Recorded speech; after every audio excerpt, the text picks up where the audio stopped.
breaking the stories nobody else can touch. Bloom Daddy on News Radio 1170 WWVA.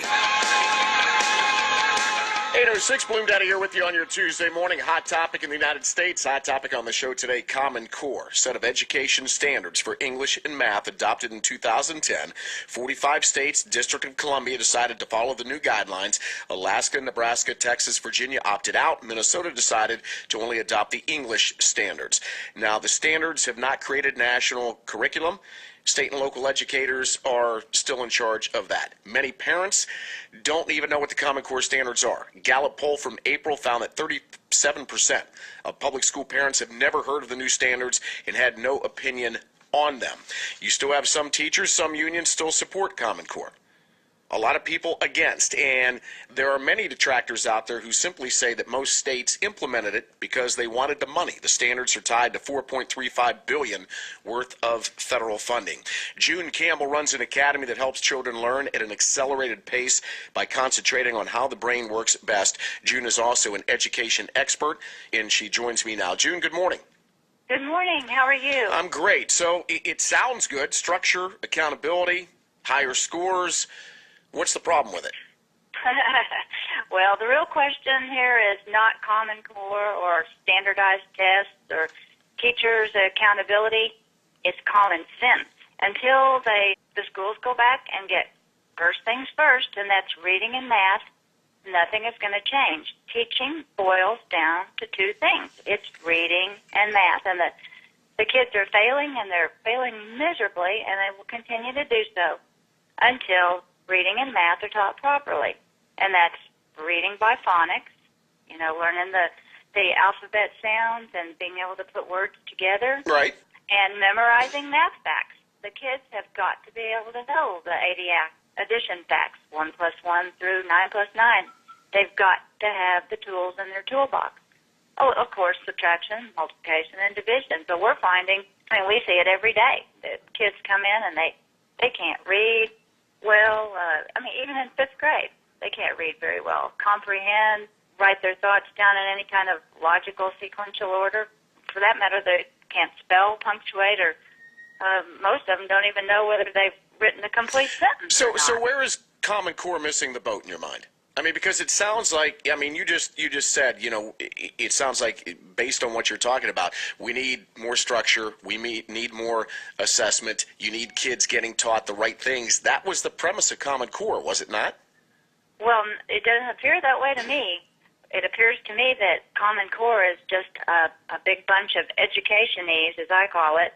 It's a lot of very profound-sounding ideas that people have that perhaps are good, but there is no way for a teacher to teach a child anything if that child can't read in the first place and can't do math. All of these things they're asking of them to do they're unable to do if they cannot read.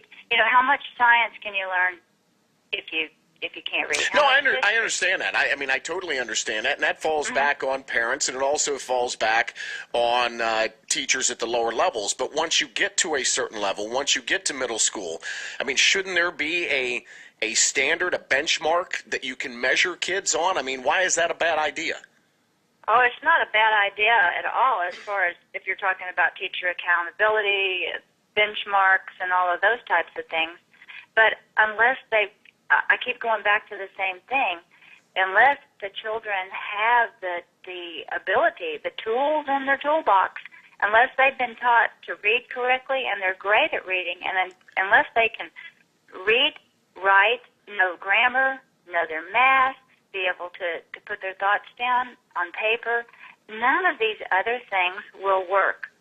I have parents, businessmen, teachers, doctors, PhDs in chemistry. They all call me and say, what are we going to do? We've got kids coming out of high school who can't do anything. They can't read. They can't make change.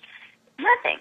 And until these things go back, Common Core, nothing is going to work. So you feel that we're putting the cart in front of the horse. In other words, they're trying to address with Common Core problems down the road instead of addressing the problems at the beginning of the road.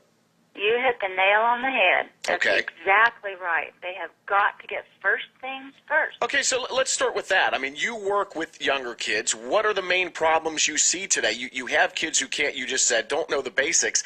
But as teachers, what can you do? We're seeing more and more the disintegration of the home. We're seeing more and more single parents.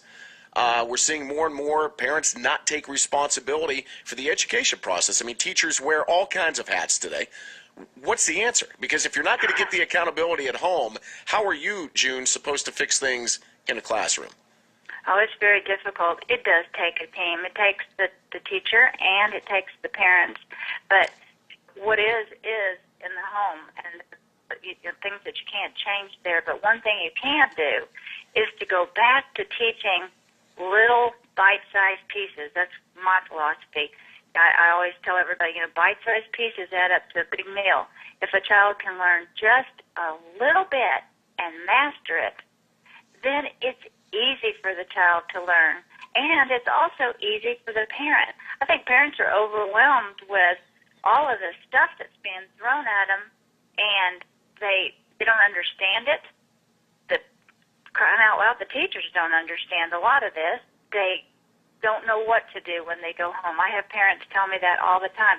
I really do want to help, but I don't know how to do it. So we go back and we make it easy for them. Do you feel if they address this at a younger level, let's say they take care of the problem, Common Core, though, later on as the kids get older, do you think it's a good thing or a bad thing? Well, I think that all of the things that Common Core are asking of the children are attainable, but not unless they have those basics. And so I think as I believe I've heard before, the jury's still out. All right. June, I appreciate your time on the show today. That's June Campbell, education expert. 1-800-624-1170. You're listening to Bloom Daddy.